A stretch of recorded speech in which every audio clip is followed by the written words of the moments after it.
ನಮಸ್ಕಾರ. ಮುಖ್ಯಾಂಶಗಳು. ಸಂಸತ್ತಿನ ಚಳಿಗಾಲದ ಅಧಿವೇಶನ ಆರಂಭ. ಮತದಾರರ ಪಟ್ಟಿ ಪರಿಷ್ಕರಣೆ ಚರ್ಚೆಗೆ ಪ್ರತಿಪಕ್ಷಗಳ ಆಗ್ರಹ.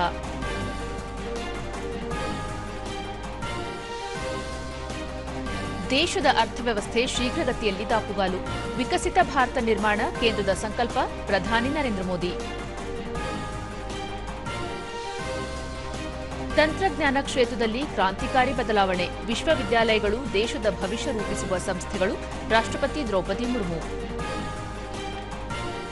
ಮತ್ತು ಶ್ರೀಲಂಕಾದಲ್ಲಿ ದಿತ್ವಾ ಚಂಡಮಾರುತ ಅವಾಂತರ. ಆಪರೇಷನ್ ಸಾಗರ್ ಬಂಧು ಮೂಲಕ 300ಕ್ಕೂ ಅಧಿಕ ಭಾರತೀಯರ ರಕ್ಷಣೆ. ವಾರ್ತೆಗಳ ವಿವರ. ಲೋಕಸಭೆಯ ಚಳಿಗಾಲದ ಅಧಿವೇಶನದ ಮೊದಲ ದಿನವಾದ ಇಂದು ಮತದಾರರ ಪಟ್ಟಿ ಪರಿಷ್ಕರಣೆ ಕುರಿತು ಚರ್ಚೆಗೆ ಅವಕಾಶ ನೀಡುವಂತೆ ಪ್ರತಿಪಕ್ಷಗಳು ಗದ್ದಲ ಸೃಷ್ಟಿಸಿದವು. ಗದ್ದಲದ ನಡುವೆಯೇ ಲೋಕಸಭೆಯಲ್ಲಿ ಮಣಿಪುರ ಸರಕು ಮತ್ತು ಸೇವಾ ತೆರಿಗೆ ಕಾಯ್ದೆ 2ನೇ ತಿದ್ದುಪಡಿ ಮಸೂದೆಗೆ ಅಂಗೀಕಾರ ದೊರೆಯಿತು. ಕೇಂದ್ರ ಹಣಕಾಸು ಸಚಿವೆ ನಿರ್ಮಲಾ ಸೀತಾರಾಮನ್ ಈ ಮಸೂದೆಯನ್ನು ಮಂಡಿಸಿದ್ದರು.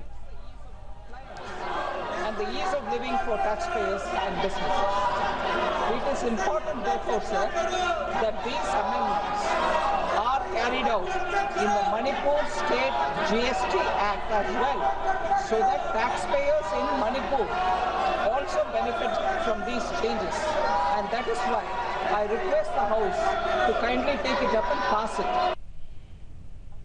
ಇದಕ್ಕೂ ಮುನ್ನ ಸಚಿವೆ ನಿರ್ಮಲಾ ಸೀತಾರಾಮನ್ ತಂಬಾಕು ಮತ್ತು ಅದರ ಸಂಬಂಧಿತ ಉತ್ಪನ್ನಗಳ ಮೇಲೆ ಅಬಕಾರಿ ಸುಂಕ ವಿಧಿಸಲು ಕೇಂದ್ರ ಅಬಕಾರಿ ತಿದ್ದುಪಡಿ ಮಸೂದೆ ಮತ್ತು ಪಾನ್ ಮಸಾಲಾದಂತಹ ನಿರ್ದಿಷ್ಟ ಸರಕುಗಳ ಉತ್ಪಾದನೆಯ ಮೇಲೆ ಸುಂಕ ವಿಧಿಸಲು ಆರೋಗ್ಯ ಭದ್ರತೆ ಮತ್ತು ರಾಷ್ಟ್ರೀಯ ಭದ್ರತಾ ಸುಂಕ ಮಸೂದೆ 2025 ಅನ್ನು ಮಂಡಿಸಿದರು. जो सदस्य विरोध में है वो ना कहे. मेरे विचार में निर्णय हाँ वालों के पक्ष में हुआ, हाँ वालों के पक्ष में हुआ. प्रस्ताव स्वीकृत हुआ और विधेयक पारित हुआ.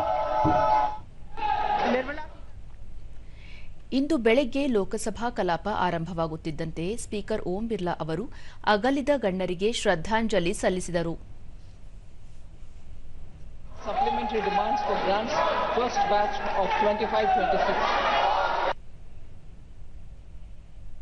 माननीय सदस्यगण, हमारे 5 पूर्व साथियों के निधन के बारे में सूचित करना है. ಬಾಲಿವುಡ್ ನಟ ಧರ್ಮೇಂದ್ರ, ನಿವೃತ್ತ ಕರ್ನಲ್ ಸೋನಾರಾಮ್ ಚೌಧರಿ, ಪ್ರೊಫೆಸರ್ ವಿಜಯ್ ಕುಮಾರ್ ಮಲ್ಹೋತ್ರಾ ಮತ್ತು ರವಿ ನಾಯಕ್ ಅವರಿಗೆ ಶ್ರದ್ಧಾಂಜಲಿ ಸಲ್ಲಿಸಲಾಯಿತು.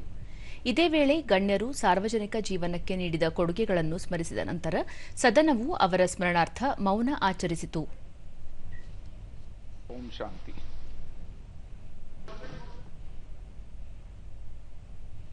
ಬಳಿಕ ವಿವಿಧ ಕ್ರೀಡೆಗಳಲ್ಲಿ ಸಾಧನೆ ತೋರಿದ ಕ್ರೀಡಾಪಟುಗಳು ಸ್ಪೀಕರ್ ಅಭಿನಂದನೆ ಸಲ್ಲಿಸಿದರು. बेहतर प्रदर्शन करने के लिए प्रेरणा मिली है. ये सभा भारतीय महिला तथा दिव्यांग खिलाड़ियों के उत्कृष्ट प्रदर्शन की सराहना करती है तथा उनकी भावी सफलता के लिए उन्हें शुभकामनाएं देती है. ನಂತರ ಪ್ರಶ್ನೋತ್ತರ ವೇಳೆಯನ್ನು ಕೈಗೆತ್ತಿಕೊಳ್ಳುತ್ತಿದ್ದಂತೆಯೇ ಪ್ರತಿಪಕ್ಷಗಳು ಮತದಾರರ ಪಟ್ಟಿ ಪರಿಷ್ಕರಣೆ ಕುರಿತು ಚರ್ಚೆಗೆ ಅವಕಾಶ ನೀಡುವಂತೆ ಗದ್ದಲ ಸೃಷ್ಟಿಸಿದರು. ಈ ವೇಳೆ ಸ್ಪೀಕರ್ ಓಂ ಬಿರ್ಲಾ ಅವರು ಸುಗಮ ಕಲಾಪಕ್ಕೆ ಅವಕಾಶ ಮಾಡಿಕೊಡಬೇಕೆಂದು ಮನವಿ ಮಾಡಿದರೂ ಗದ್ದಲ ಮುಂದುವರಿಯಿತು. ಪ್ರತಿಭಟನಾ ನಿರತ ಸದಸ್ಯರ ವರ್ತನೆ ಬಗ್ಗೆ ಸ್ಪೀಕರ್ ತೀವ್ರ ಅಸಮಾಧಾನ ವ್ಯಕ್ತಪಡಿಸಿದರು. ಗದ್ದಲ ಮುಂದುವರಿದ ಹಿನ್ನೆಲೆಯಲ್ಲಿ ಕಲಾಪವನ್ನು ನಾಳೆಗೆ ಮುಂದೂಡಲಾಗಿದೆ.